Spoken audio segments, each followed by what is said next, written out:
August is Love and Rockets Month.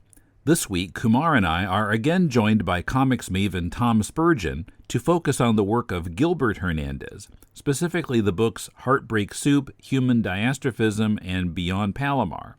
It's episode 305 from January 2nd, 2012. Enjoy. This is Tim.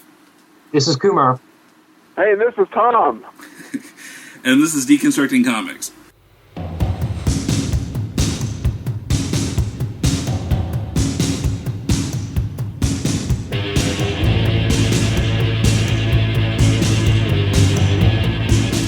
Welcome to Deconstructing Comics. This is Tim in Tokyo with Kumar in Melbourne and Tom Spurgeon in, where, New Mexico, is it? Beautiful downtown Silver City, New Mexico. Okay. Population 8,000. Wow. All right, cool. So, a while back we talked about Jaime Hernandez, Love and Rockets work, and this time we're talking about his brother Gilbert Hernandez and the Love and Rockets work he did, and they did their own comics and put them together in one magazine. And I guess they're still doing it? Yeah, once a year, yeah. Once a year, okay. They are. They switched to a serial book format, and that's how we get them. And they both have two pretty aggressive book trade series too. A big book series and a smaller, cheaper paperback series. So they're pretty aggressive. So, as last time, I was reading this stuff for the first time, and I was reading the Fantagraphics volumes, Heartbreak Soup, Human Diastrophism, and Beyond Palomar. And I guess this is pretty much everything from the 80s up to at least, the mid-90s? It's all the Palomar stuff, but it's not any of the science fiction stuff. And it's pretty much all of Volume 1, all of Gilbert's work from Volume 1 of Love and Rockets, I think. So it would be the first 50 issues of the comic book series, but minus minus some of the science fiction stuff. Yeah, there was one little bit with a guy in an experimental vehicle that looks like a UFO, but otherwise it doesn't go that direction. This stuff.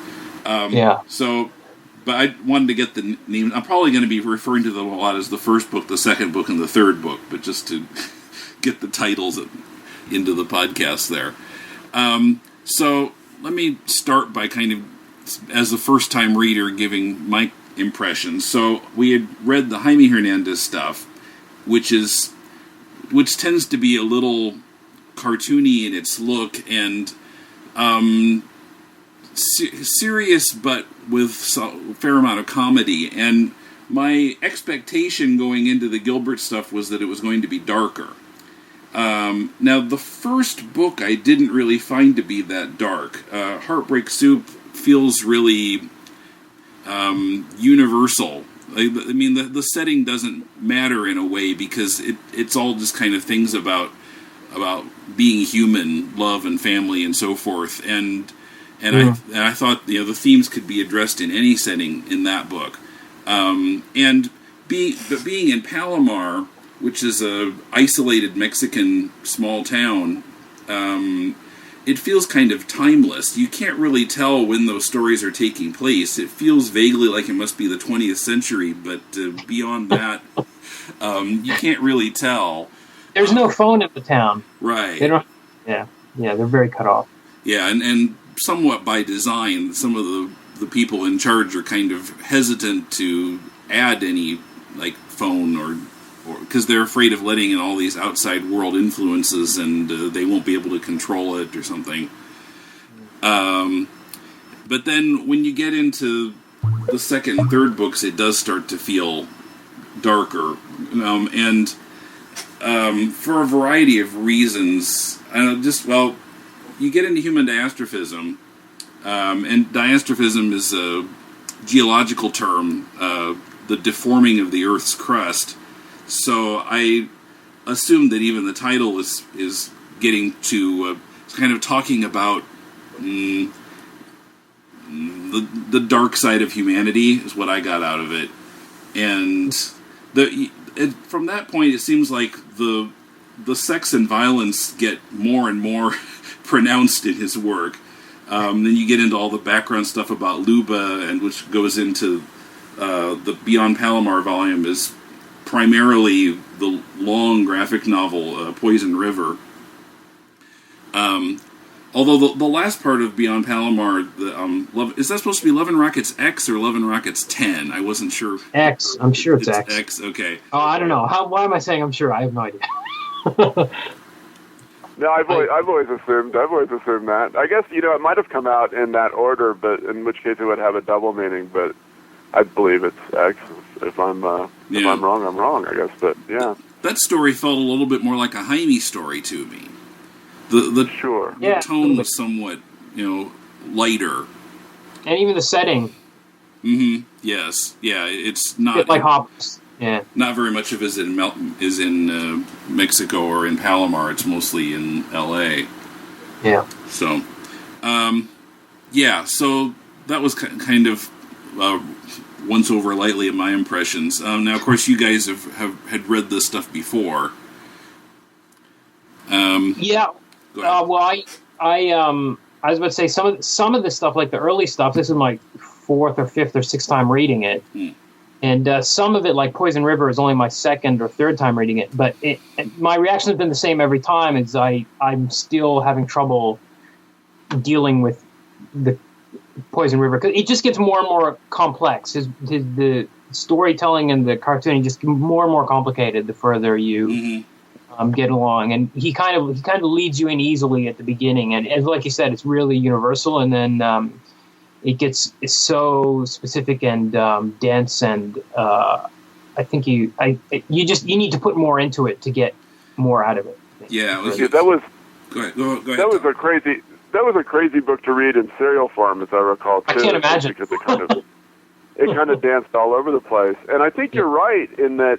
Not only did the thematic tone, and did the tone get a bit darker and the thematic kind of work get more ambitious, but he was also more formally audacious in that. And really he's a very straightforward cartoonist. Those stories, the Heartbreak Soup stories, the first book, as Tim would call it, they're very straightforward.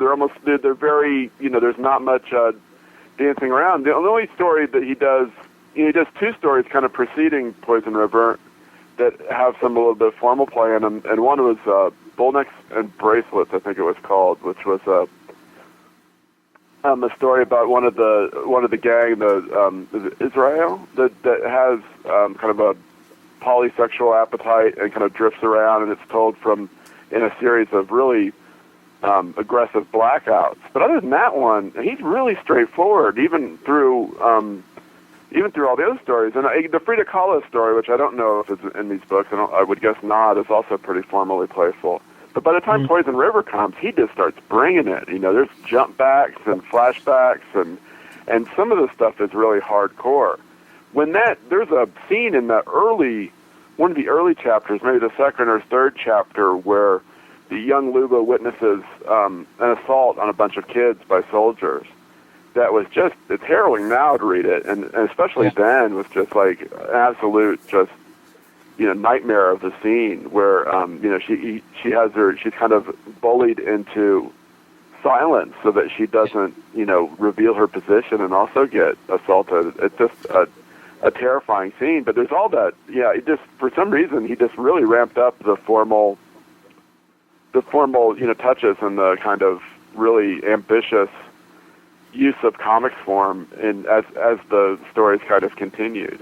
And Tim, there's something you said I wanted to comment on real quickly, where you talk about that last story, which is that Los Angeles story. And I think that, if you think about it, that kind of almost, one of the things it has in common with the early stories is that it deals with a group of young people. Mm-hmm. And I think that's a continuing item of interest for Gilbert. In fact, he's going to do a book next year for John and Quarterly, which is more even autobiographical in form. And I think there's a sense that with that story, he kind of, gives a different version of that same story, another group of teens and how they kind of bounce off each other in a very specific community. So it would feel more, it would feel different. It might feel more like the early ones. It might feel a bit more like Jaime's work. Mm-hmm. Yeah. I think he also started introducing characters specifically so he'd have a younger cast. Luba got older, and then we get introduced to Luba's sisters, and it seemed almost like he wanted to draw a young Luba again.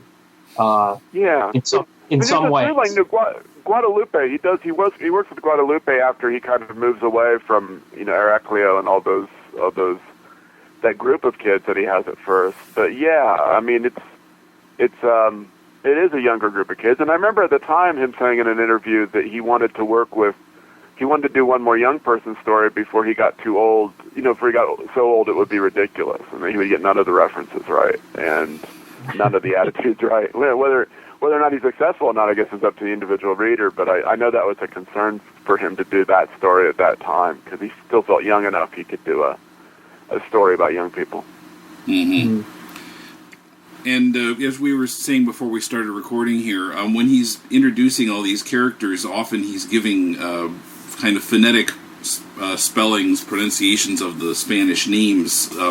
It struck me as kind of odd because, I mean, unless you're going to do a podcast about the comic, does it really matter if you can pronounce the names correctly or not? I mean, he seems kind of obsessive about that. You must read it this way as you're reading it. You must read it correct with the correct pronunciation.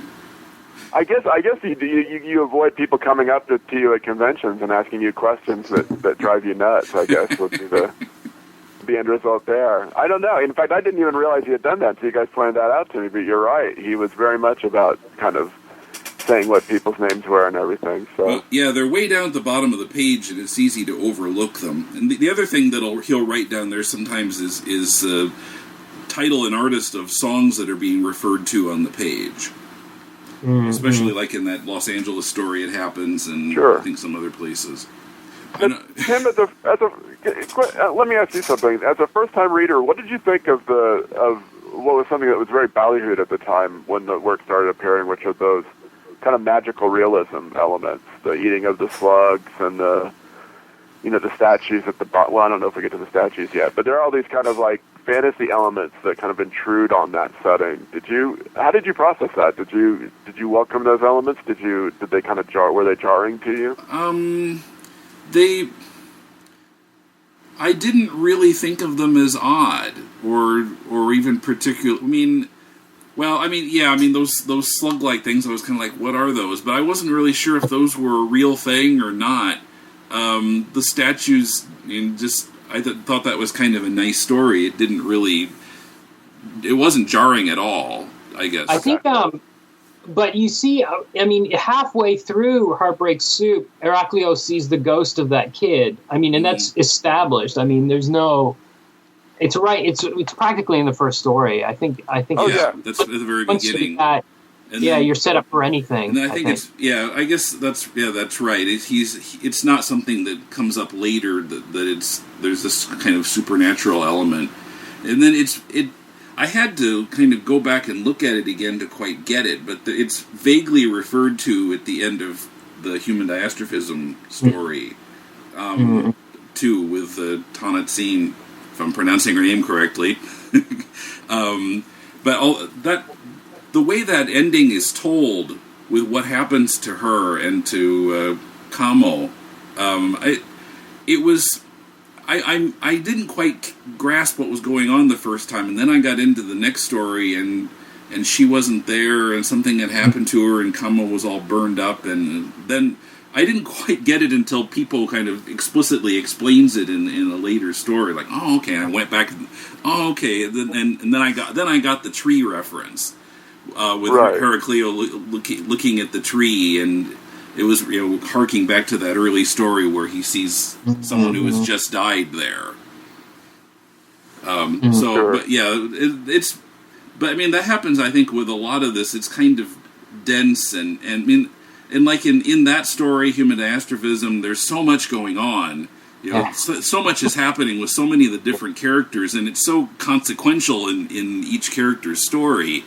It's hard to get it all the first time. Yeah. There's no wastage. Everything is significant. Mm-hmm. Or everything can be significant. One of the things rereading this stuff for you guys is kind of reminded me of, both of the brothers, and Gilbert maybe even more so than Jaime, are really good about kind of calling up these, it's kind of layering in these incidental characters and bringing some of them to the forefront, and then even pushing them back, even after their stories are done, kind of making them incidental characters again. And it reminds me kind of what we see with those, HBO television shows now, or the AMC television shows, where you have this kind of layered casting, and then cast members, start out in the background and kind of work their way to the foreground. But it really kind of helps that sense of the epic sense of the saga, that saga sense of the story. But it also kind of gives him a lot of tools in order to draw a certain character out for a single story. And I don't know that that's something that a lot of people did, especially not at that time, with those kind of overarching sagas. And certainly, like, the 80s and 90s in comics were a period where everyone was taking their big grand shot at a big long story like that. So I always thought that was a really compelling thing that he did, I thought, back then. Even just, and very basic, almost something we take for granted now.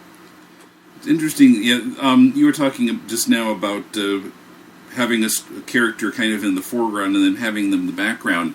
At the very beginning, we got this kid named Toko, the guy with the really long sleeves. And like, in the first kind of story arc, he dies.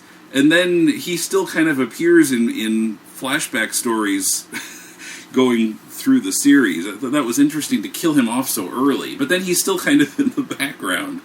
Yeah. Sure. And there's the other interesting thing about him was he dies, and his brother, I think his brother Jesus, doesn't seem to affect anyone, that much. But then later, when Jesus gets out of jail, you see him. He comes to Toko's grave, and he's really, he's a complete mess. And I thought that was interesting that he'd kind of come back and put more emotion into that. But I think all the stories get more emotional as you go. Was part of that too, because it's just so full on, and intense and emotionally charged all the time, and especially as you get deeper and deeper into the series. And something like that Toko thing, which seemed to be kind of a throwaway thing at the beginning, just gained more and more relevance as it went on. Mm-hmm. Yeah, well, I mean, he as you go through the series, he's jumping around in time fairly frequently, and especially within the Luba stuff, it's all over the place. It's in the present, and then it's way in the past, and then it's in the middle, and then it's way in the past again, and it's a little hard to keep it all straight. But it's as you're reading through it, I mean, I feel like it feels as if he planned it all from the beginning. That I didn't feel like he was kind of retconning anything. It all felt like he had it all planned in the early 80s. And I don't know if he did or not, but I think that there's a big process for him in writing. My guess is that he didn't have it planned like the way we might think of, where you have a story Bible. But one of his it occurred to me, like, watching or reading the books again, that one of his themes is pretty much about how, things have a drastic impact, like, and no one changes, I guess would be two themes. And then there are sins of generations past that visit upon the children, and there are, people have sexual obsessions, they never give up, like, during the entire story. There's no resolution to a lot of these storylines, and I think that it gives his longer epics and kind of the whole feel of it a very consistent feel, just because the fact that he seems to be presenting the difficulty that people have changing, that people have kind of resolving their life issues. I mean, if people and events and obsessions and are kind of eternal and hard to shake, then I think that kind of shows up in his work, because they end up, recurring over and over again. It's a very deliberate nature to the work. Especially in the later stories, it feels like nobody has any control over their libido. No, and that only intensifies in the years after Love and Rockets Volume 1, as a matter of fact. Mm-hmm. Yeah. Well, Tim, you haven't read Birdland either, which is the porn book that he did, which is just the craziest thing. It's just hilarious. It doesn't even. It's almost not titillating. It's just so funny the way people are just crazy about sex in those books. What was the title? Birdland. Yeah. Okay. From the early days of the Eros Comics imprint, America's greatest publisher. I see. But that's some of those characters. He introduced some characters in Birdland that turned up in Love and Rockets later, which was weird too. But that had aliens and all sorts of stuff in it. So I don't know if it's supposed to be in continuity or what. But I was going to say about this whole thing about the characters not changing. I mean, I kind of felt Poison River is an amazing, huge, massive, epic book, but I kind of felt like that Luba, her character in that did not, as her young self, didn't kind of sync up with the Luba that shows up in Palomar at the beginning of Heartbreak Soup. I don't know if it quite. I don't know. Somehow it didn't. I just felt like it was almost independent. I didn't feel like that person at the beginning of Heartbreak Soup had gone through those life experiences of Poison River. Mm-hmm. I don't know. I mean, I always kind of thought that there was a deliberate aspect just to kind of keep her mysterious too, and to say, well, sometimes all the numbers don't really add up. And kind of you kind of be resistant to giving an explanation. And, the characters do change, but I think that he's a bit more kind of severe on how easy that is. And I think that we're in comics sometimes we're catharsis oriented, and we want to see these characters change. And TV shows are like that. Well, they'll just change characters right out of their original conception. And Gilbert's hardcore. I mean, he's really severe. I mean, if a character changes in one of his stories, it's over 15 years and it's pretty hard won. And a lot of times they don't. But I think there are some characters that change, and they're just not many, and it's never easy. And I do kind of admire that about him. In that it's not a way that you kind of get people on your side. There's not a whole lot of fuck yeah moments in Gilbert's work. Not a lot of high fives with your your funny book friends about some terrific moment. It's just kind of like, well, there he is, and he's still got this problem, and life goes on. Which is I think adds to the seriousness and the kind of unique intent of his work. But it can sometimes be a pretty bracing thing to read. Well, there's definitely a middle period there where it seems like a lot of the stories were like no beginning, middle, and end. They were just they just start, and you just get a bunch of stuff about the characters, and then they end. Mm-hmm. And which story? Like, give me an example of the story you mean by that. Like Farewell, My Palomar. Just kind of like they just have this big picnic. Gotcha. A couple of them where it's just like a big picnic. All the characters walk around. They say where they are at their lives, and then it's kind of the end. Well, I always thought it was interesting how he kind of saddles the community with those happy moments. Even as miserable as he can show individual lives being, there's something about when that whole group of people gets together that still kind of works. Mm-hmm. And then the threat in Poison River being a community threat, which is one of the reasons why it's so dire. You're never really scared for, or you're not as scared for individuals as much as you are for kind of what it's going to do to this town. And I just thought that was because they have a very much a family background and very much about their community growing up, and so I think that those kind of values come out in that way in the work. Mm-hmm. Bad for people that the town, a community can survive or kind of surpass these kind of individual dire moments. Anyway. Mm-hmm. Okay. So I've convinced no one. No. But I think the first time he really does this is in Human Diastrophism, where he gets, especially he tends to do this late in a story where every panel is a different scene, and he'll be kind of jumping between different scenes for pages sometimes. Mm-hmm. And it's really a challenging read, I think, because you're keeping track of all, and sometimes you look at a panel like, huh, what's going on in this panel? And then, like a page and a half later, you get to the next panel of that scene, and it sort of makes sense, and you kind of have to read the whole sequence a few times to recognize what all the different scenes are and what's happening.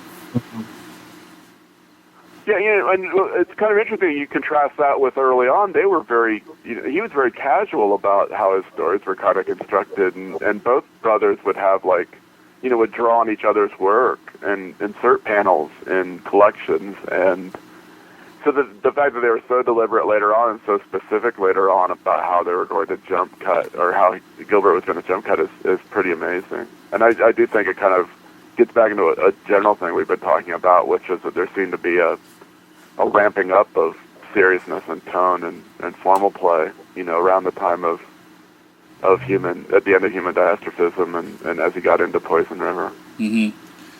Or another kind of interesting thing is that 4-page story, Peepo, where she's narrating what's been going on, and the things that are happening in the panels have nothing to do with the narration.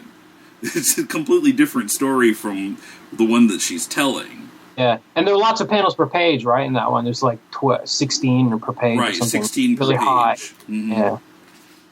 Yeah, it's kind of imposing to look at. Wow, I'm going to read all this. It's only 4 pages, but it reads like 16 pages. Yeah. It does.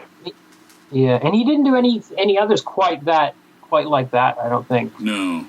I'm not in the Palomar stuff anyway. He would do, he's done some monologue stuff later on. We'll have a character giving a monologue about something. I remember there's a Guadalupe 2-pager that was really nice, but maybe nothing as dense as that Peepo one.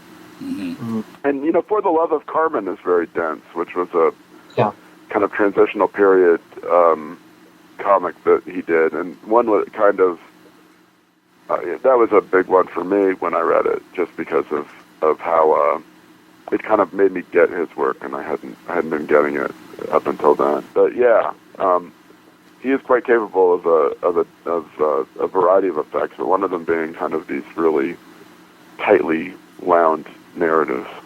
I was wondering, when you get to about 3/4 of the way through the Human Diastrophism volume, Mouthtrap, which is when we first see Maria and her 2 daughters who were little girls at the time, Fritz and what's the other girl's name? Is it Petra?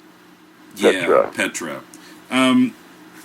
So later we find their relationship to Luba. We get into all that background story, but I wonder if he was intending to draw that relationship at the beginning, because at first it feels like you've just jumped into a completely different setting, different set of characters, and what the heck does this have to do with Palomar?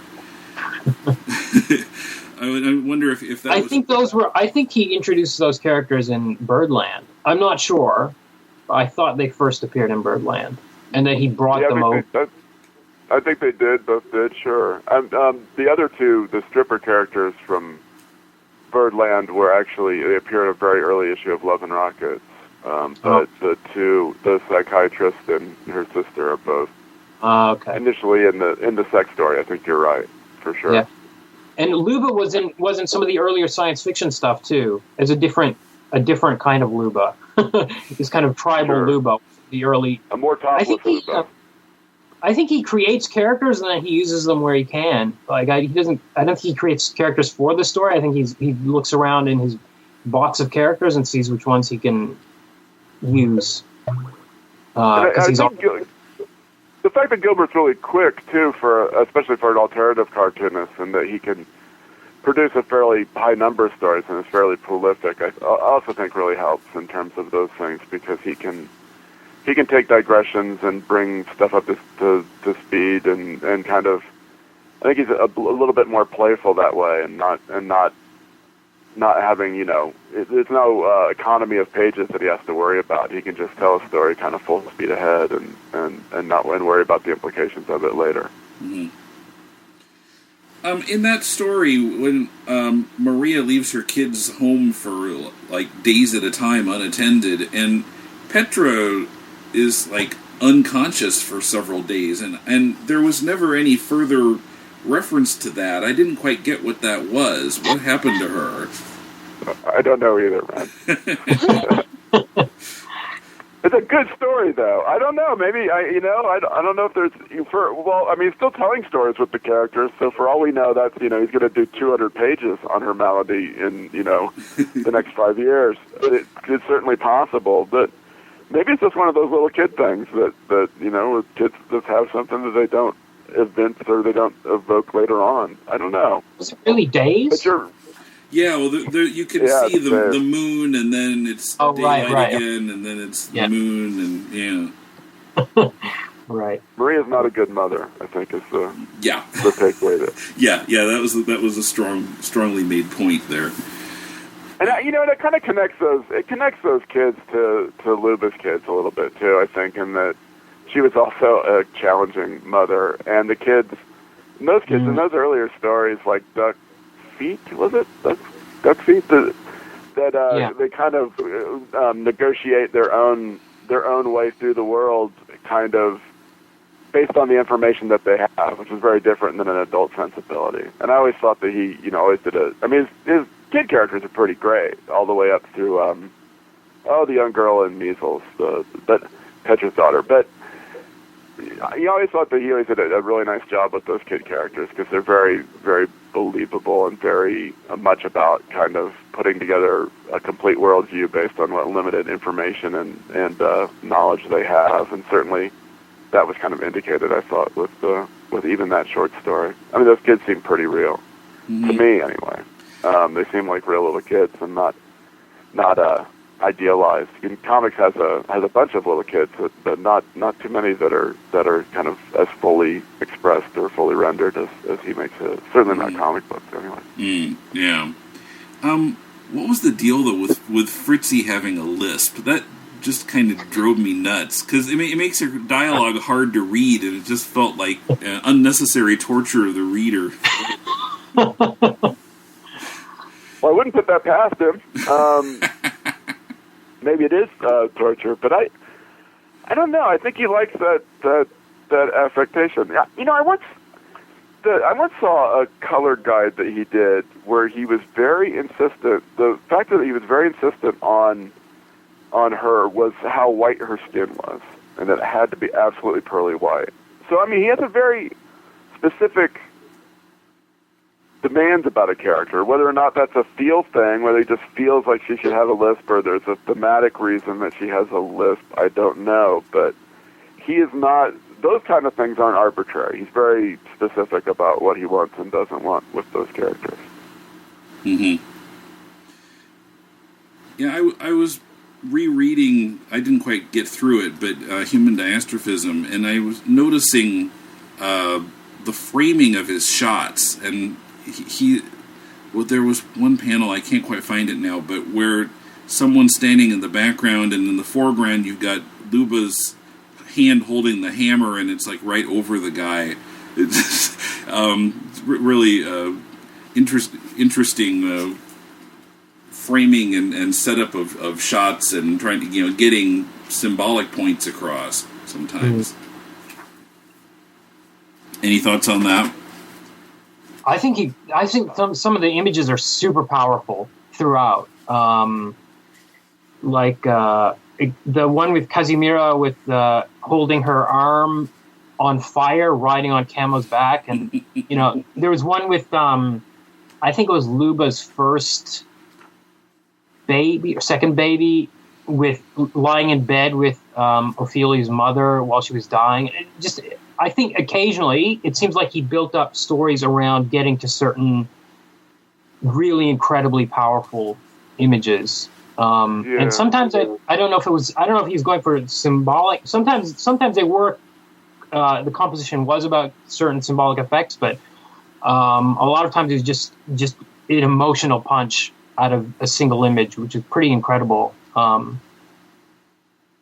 think some of them are just handsome for the sake of being handsome. I mean, there's a scene in Human Diastrophism where he shows a couple of bodies in an apartment, and he starts with the open window and kind of leads to a baby staring at in the last panel. That page is just pretty. I mean, it is really gorgeous, and it is creepy, and it does have all those things, but it's just really. I mean, it has that. I mean, they're both influenced by Ditko a little bit, and it has that that Steve Ditko sense of balance and the placement of the blacks. And he's always kind of underestimated, I think, because he happens to be brothers with one of the prettiest cartoonists of all time. That he's kind of underestimated as an image maker. And when he lets that side of him kind of have reign, I don't know that it needs more, explanation than sometimes just beautiful imagery. The Ignat series he did a series of oversized books with Fantagraphics, these 795 books, called, I think, Tales of Palomar. And that's a more recent book where he just kind of cut loose with arresting image after arresting image. Yeah. Sometimes a pretty picture is just a pretty picture, I think.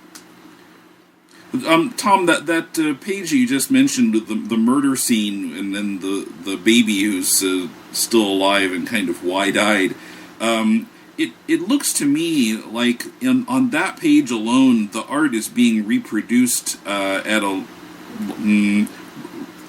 what do I want to say, without as much condensation as the other pages. It feels like a closer up look at the art. Is that?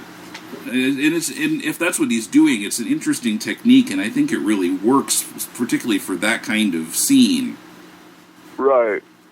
Are you just talking about the fact that some of the images are kind of very specifically focused on different parts of their bodies? Is that what you mean? They're foregrounded? I mean, the size that he drew it at relative to the size that it's being reproduced at seems like less of a difference than the other pages. Because it looks a little, I'm not sure what the right word is here, but page is it? It's page 59 of the volume, Human Diastrophism. Right. And you think this is actually reproduced closer to he drew it larger? Is what you're suggesting? Yeah. This is compelling radio where we sit and read comics. I'm telling you, man, we got it down. He may have drawn it larger so that it wouldn't be shrunk as much as the others. I don't know. No, but the line weights are really thick on this page. Yes. It's a lot of ink. Yeah, and it's a very. And they're very simple. I mean, you look at the page and it's just opposite, as I'm sure everyone is doing right now. But I mean, that's a very busy page with a lot of full figures on it, and has a lot of different variations. Whereas this one they're mostly static shots. They're mostly all medium shots, and they do kind of fill up the page like that. And the panel borders are thicker. I think he knows these things. I mean, I don't think he's a field cartoonist that way. I think he really, pretty early on, he kind of grasped what it was he wanted to do with a lot of these scenes. But I just think he's a very kind of underrated picture maker. I'm sorry, Kumar, what? I was going to say this page is incredible looking at it now, because you've got if you look at the first panel, you've got the vertical lines on the window and the wall, and then the next panel you get the line of the wall and the reflections in the blood. And then you go down, you get the bars on the baby crib and the cupboard that's next to it. It's really incredibly. It just forces your eyes straight down. It's really incredible, actually. Yeah. But did you read the Frida Kahlo piece that you did, the biography? Was that in any of these books? No, that's in that Odds and Ends. Okay. There's a Frida Kahlo biography you did, and of course Kahlo, was an amazing visual artist too. And I always thought that was a real telling work for Gilbert, because it showed just what an eye he had for another artist's imagery. And it kind of made me reappreciate kind of when he does that himself, because he used her paintings and the imagery from her paintings, such as that beautiful one where she shot up with arrows as a deer, and some of her, and uses it in a biography of the artist. And I just thought that was very telling that he was so good at kind of reappropriating someone's imagery that way. So it makes perfect sense that he would, have a mastery of that in his work. These kind of really portentous, arresting single images, whether, on a page like we just talked about, or these kind of panels that are pretty amazing. There's a panel on the page opposite that sequence we just talked about with the gentleman ends up being the killer. It's a close-up of his mouth as he's kind of taking in raindrops, I guess. Yeah, and that's as creepy as an image, a kind of transitional images goes. So he has that part of his skill set. His toolbox is quite an underrated, but I think very effective one. Another panel that I wanted to mention in the same volume, page 127. This is in Farewell My Palomar. This is a matter of kind of getting across maybe character things or something in. Well, okay, this is what the scene. The panel I'm talking about is where Jesus is naked with 3 women, and he's having sex with one of them, and he's still got his socks on. I thought that was awesome. It's such an attention to detail, and kind of getting across something about the character, even in a scene like that, I thought was interesting. Yeah, no, I think that's great. And that same page, if you look up top, there's one of those kind of humorous cameos that just gets thrown in. With a guy on the street with the walking like a dog thing, begging after a woman who's walking like a dog thing. But yeah, no, he knows those characters really well, and he's great about throwing those touches in. Now, do you know that he covers Tony in Human Diastrophism, where in the serial version she's walking around topless? Mm. Were you aware of that? Would that make any difference to you as to how you read it? If she was topless rather than... in this book, she's not complete. I mean, she's wearing very little, but when she's in... He's actually topless in the serial. Oh, right. So he redrew it. Yeah, he did. That's a big change that he does, where he kind of puts this, large tattoo thing on her. And did that in the original collection of the book, and did that, but before she's, in the serial form, she's just as naked as a jaybird. And I always thought that was an interesting choice, too, because you'd think Gilbert's reputation would be to go the other way, to make it more harder. But, yeah, I don't know. I don't know if that wouldn't, it almost, I guess it's from a story perspective, I don't think Sheriff Cello would have let her walk around topless if she was already worried about how much leg she had exposed. Right. It did kind of strain believability, I guess. Huh. Mm-hmm. Yeah, well, I'm not sure what is that exactly. I'm looking at page 43. The first time we see her in that getup, and the black whatever it is that's kind of covering her breasts and goes over onto her arms. I'm not even sure if something that shape could stay on a person if it was like cloth. It might be. Could it? I don't know. I'm not sure what to make of that. But yeah, then later she wears kind of a poncho. Right. Sure. But yeah, but that's all new. And I don't know. That's maybe it's just a comics thing. I don't know. Well, I guess if White Queen's getup can stay on her, then yeah.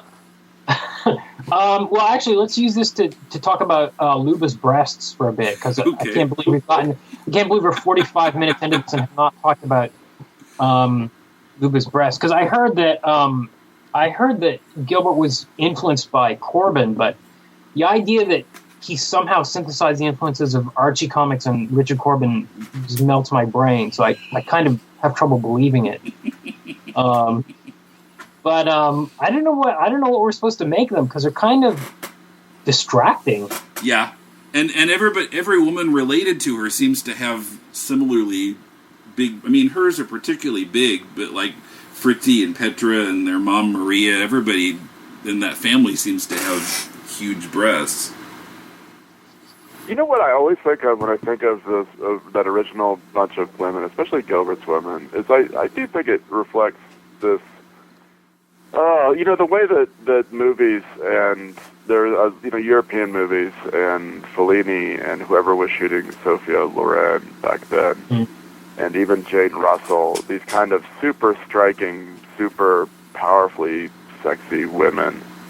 And I always thought that came out kind of in that portrayal of Luba.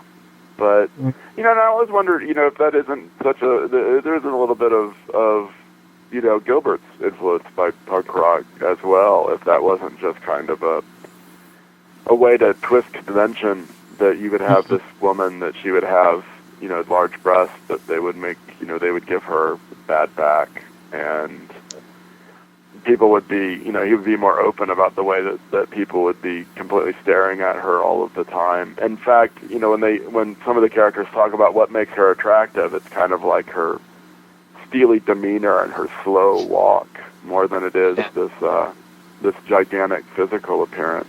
Yeah. So I always wonder if he isn't really just kind of sticking it to kind of the expectations we bring to comics, but also influenced by those, the way certain women were shot and portrayed on film that he might have seen growing up in the 60s. Whenever he draws her, it's interesting because whenever he draws her full nude, she's quite unattractive because she's got those stick legs and her guts always hanging over. Yeah. So it's almost character.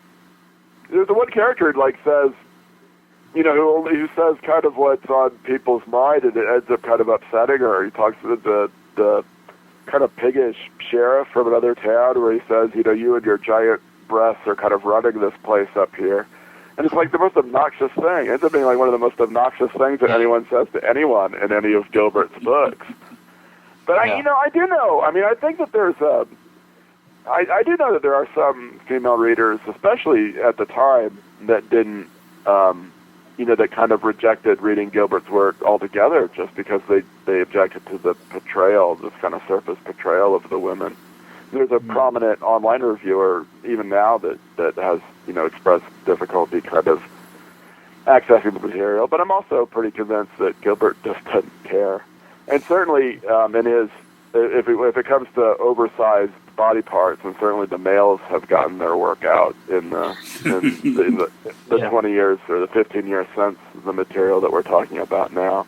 So he's an equal opportunity depictor of oversized things. So, well, and not all the women are oversized either. I mean, there's some women who are shown topless who don't have much of anything there. Right. Sure. No, I mean, I think that, he's very celebrated, and rightfully so, that his women do seem real, even with their, even if they're physically stunning in whatever way. And as you mentioned, I mean, Luba has she has her stick legs and her paunch, and it does get older in the course of the stories in a kind of very severe way. So it's not a situation where they're idealized for the sake of being idealized, but it's certainly an aspect of human sexuality that he enjoys taking on. And the woman who's probably the best proportioned, Peepo, everybody says that she's half plastic. Right, right. That's probably a comment as well. Mm-hmm. For sure.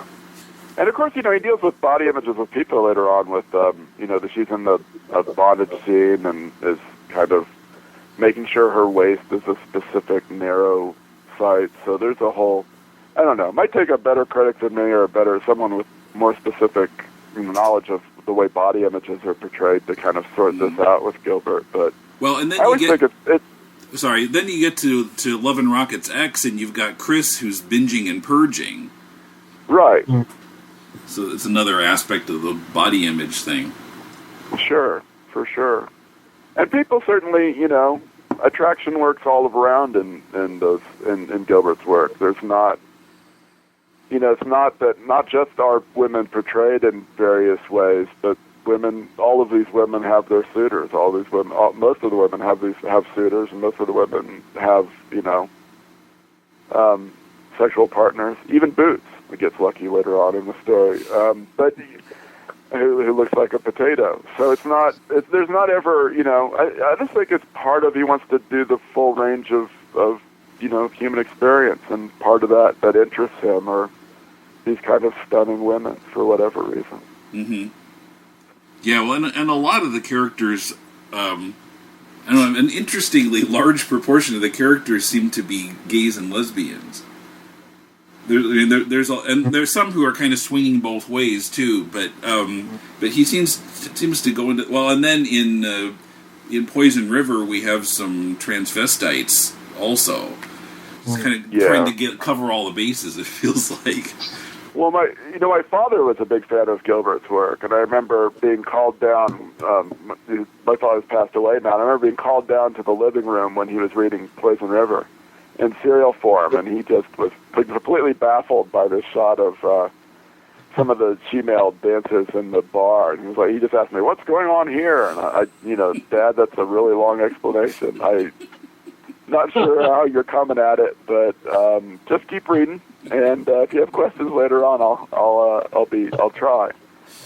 So, yeah, he does. I mean, maybe it's just to build what we said about the different physicality types, and he just wants to deal with a huge number of sexual identities and the fluidity that some people have and the rigidness that other people have. And he's certainly, just from the sheer number of times he's gone after the issue, one of comics' most significant portrayers of sex, and sex as a motivation, and sex as a character flaw and trait and handicap that's out there. So it would make sense that if he does it pays as much attention if you pay as much attention to it as Gilbert does, you're bound to take on all types and just about everything under the sun sooner or later.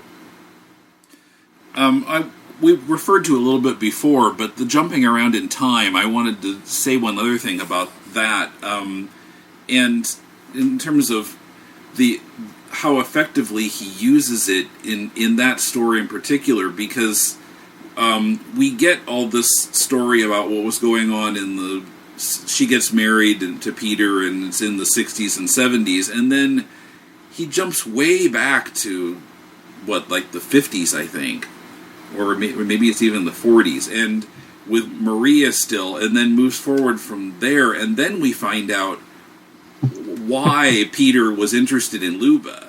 It's like, oh, okay. And adds this whole other dimension to everything you read before that.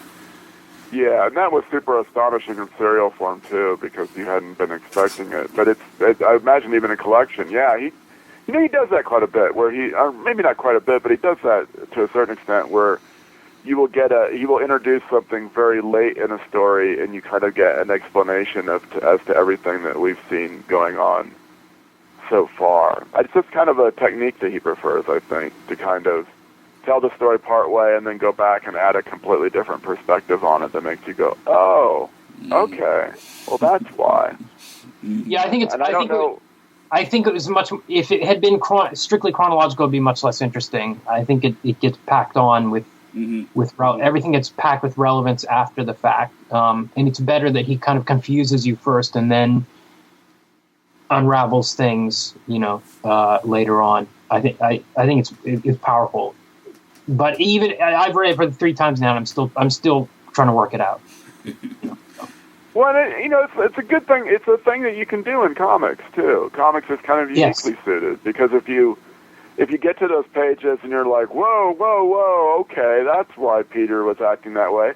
It's turning 20 pages to go back and look at those scenes again if you want to, because the comics reader is in such control. Mm-hmm. So I think it's a technique that's very well suited to what comics does, which is something I think unites the brothers.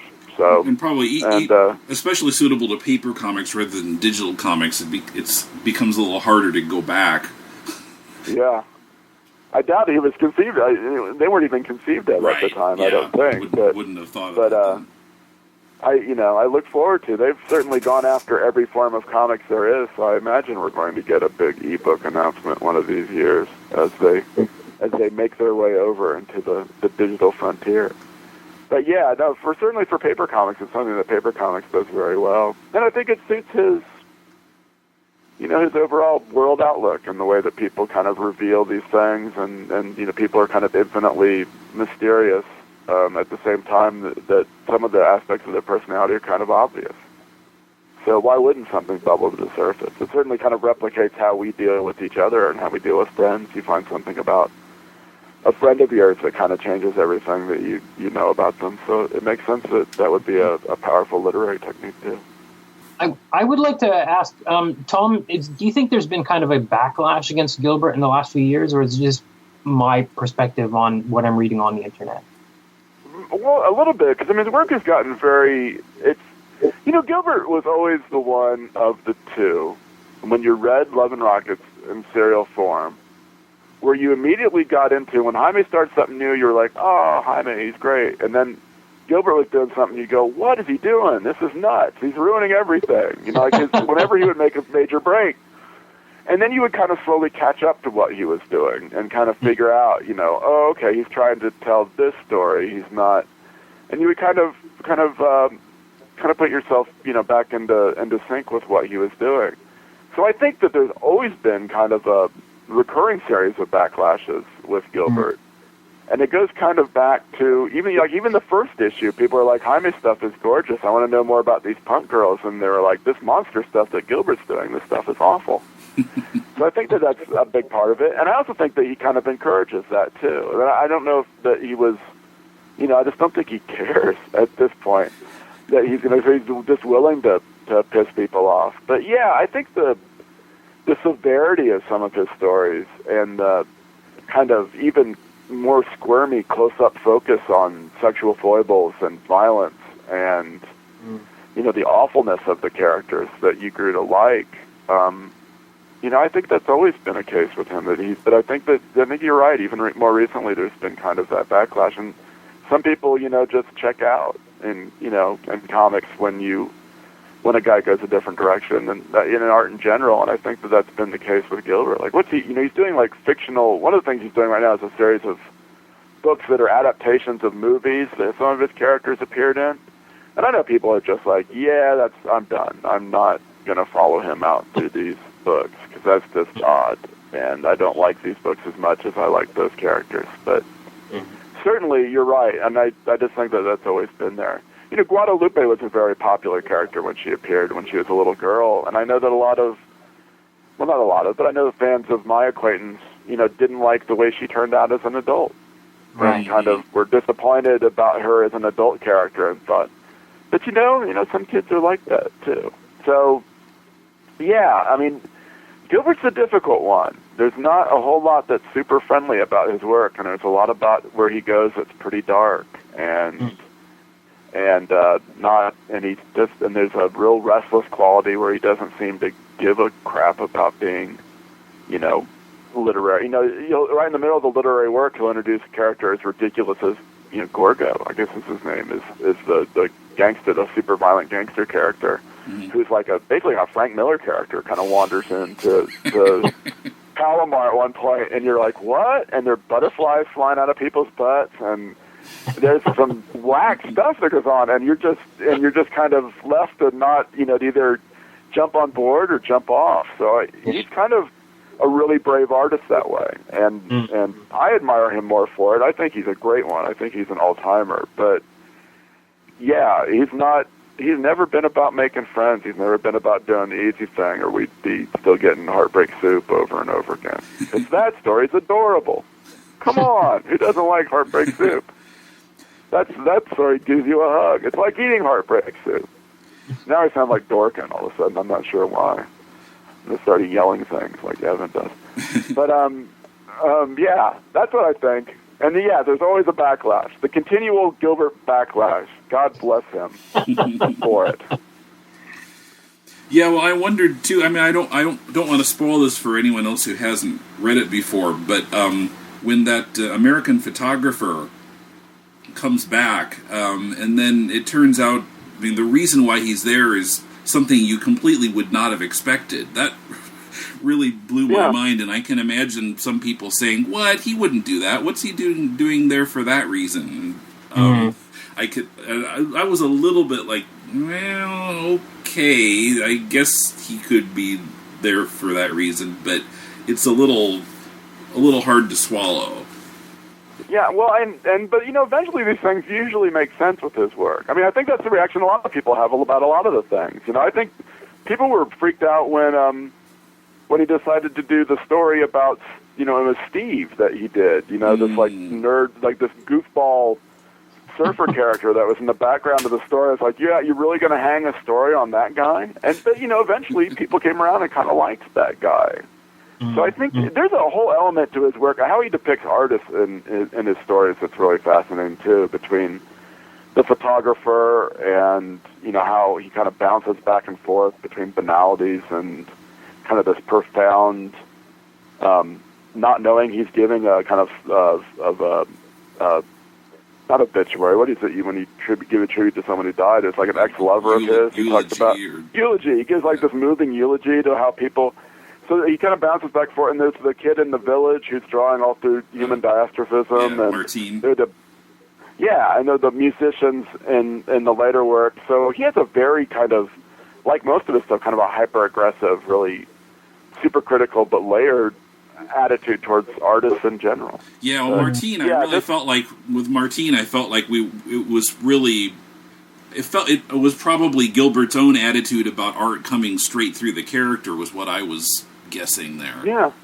Yeah, you got to do it, and I think that's, Martine, for all him being like an unpleasant character, there's a kind of integrity to how he continues to pursue it. And I have to imagine that Gilbert himself sometimes, if he doesn't feel that way, at least kind of evokes that similar reaction from those of us who are his fans. He's kept on, 30 years. Yeah. So, yeah, it's a hell of a way to organize your life. But I'm really grateful for it. I am. Yeah. I just wanted to say, too, despite what I said about Poison River earlier, I kind of felt like there was a lot of closure on the Luba story, and that to me felt like, when I got to the last page, it was so beautiful, I just thought, I don't want to read any more Luba stories, but he's kind of done another 3 volumes. So I haven't read any of the more recent stuff. I don't really know if I want to pursue it, because I feel really good about where Poison River ended. I wonder what else he can have to say about that character. Well, he doesn't really. I don't know if it's about that character as much anymore as that she's a character in the story.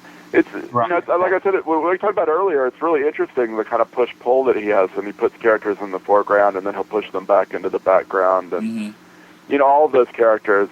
It would be very easy to do, to kind of make, to have done Guadalupe stories the rest of his life, but. All of a sudden, Lupa's there, and she's put in the background. And what is the little girl? What is the little girl from Measles? I don't even the Petra's daughter, whose name this is ridiculous. I can't remember his name. But she becomes kind of a foregrounded character for a long time, and then one of the boyfriends becomes a foregrounded character. So I think that's how he avoids kind of, not every story is a summary statement on every character, and sure. That's one thing, is that how elastic those characters are is something pretty remarkable about the saga part of the Palomar books. Yeah, you get into Love and Rockets. You're not buying any of this, Tim. No. I was going to say, yeah, Love and Rockets X. I mean, practically all of Palomar is a background character, other than Marciela and Riri, who are in Los Angeles. But yeah, when Steve goes to Palomar, they're kind of like, just kind of incidentally, there's Luba showing up, hi, and here's this, I think Peepo's in there a little bit, but yeah, it feels kind of weird to see them as just sort of incidental characters. It's not about them now. It's about Steve, and it's about what's going on in Los Angeles, and it's kind of an odd feeling. Yeah. I mean, it is. I think it's pretty unique, and I think if you're going to capture like a life of a community, or if you're going to capture, that kind of saga, there are times when, hey, that's incredibly facile and kind of stupid to say, but I mean, there are times when we're all like that, where we're all, there are moments when we have leading roles and moments we have supporting roles, to say it in the most barf-inducing way possible.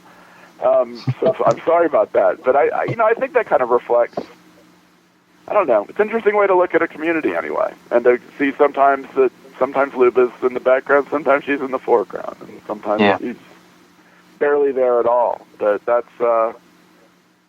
one of the great things, and the great things about comics in the last 30 years, of which they are exemplars, both he and his brother, is that you do have the room to kind of create these longer works with various aspects to them, and you have the enough of an audience that you don't have to pursue. There's no test group coming back and telling Gilbert that he really needs to have more Luba. He can just march her off the page for years at a time, and it's fun to watch. It's fun to watch someone work that way. And certainly we've all benefited, I think. It makes me wonder if there's any character that he can't make into the main character of a story. Well, I don't think so. I think he could do it with just about anyone. Although that guy, what's his name, Teeping, he never really gets much of a spotlight. He's kind of lurking in the background all the time. But yeah, that guy. Who wants to hear more about that guy? That guy's awful. Yeah, maybe the monkeys. I don't know. Maybe we could do a whole story about the monkey characters. I'm not really sure. But you're right. I mean, he seems to have an inexhaustible,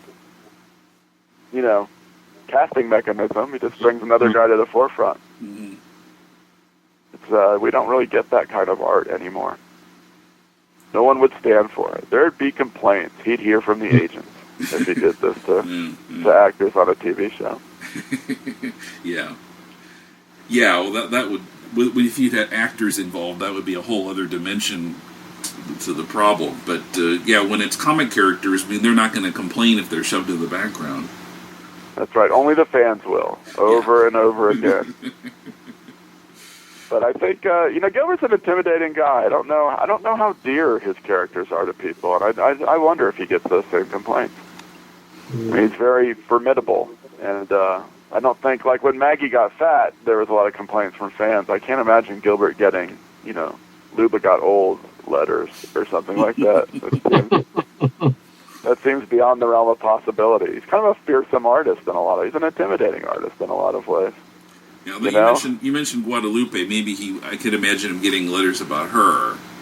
Yeah, maybe. I think that I just remember that being expressed to me. I don't know that I've ever read that, but I know that some of my friends were kind of like, I thought that was a really special character, that she grew up and she was kind of like a nothing or something like that. And I'm like, that happens. Yeah, she ended up having a baby with that guy. Like, what the heck? What's going on there? Mm-hmm. But, nice people make terrible choices sometimes. I guess that's maybe what he's trying to say. True. Maybe he's just messing with us. Who knows? The eternal mystery of Gilbert. But I do feel like with him, I always feel like maybe not alone amongst comics creators, but he's certainly one of the dozen or so comics creators, with Catchor and some of the other guys that I have to play catch up. It just takes me a while to get what the heck he's doing at any one time. And I almost always have a different reading, a couple of years in than I do reading them when they come out. Mm.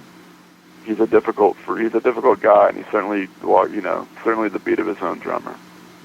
Okay. Anything else we need to say? I'm looking forward to our Mario podcast. When is that? Because I love Mario, and no one else does, and so I'm sure we can get about an hour out of that and subject him to some more comics that he didn't read the first time around.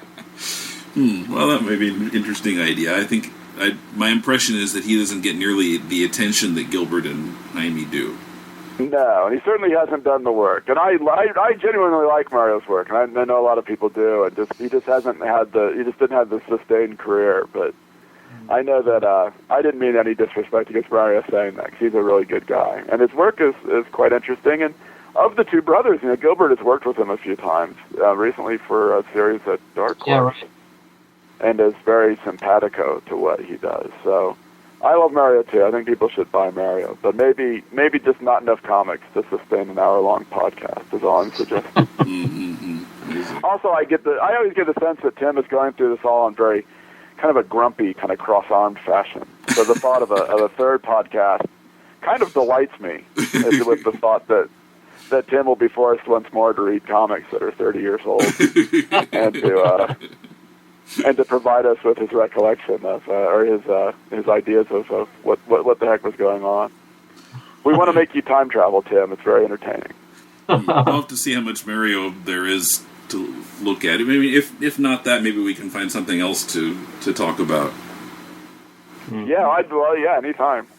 It's fun talking about these cartoonists with you, and I have loved getting your perspective on these things as much as I just get it to you now. To actually go back and read these things for the first time must be pretty amazing. I'm almost jealous of someone who gets to read all this stuff for the first time, because I think it's a pretty remarkable achievement. Both brothers.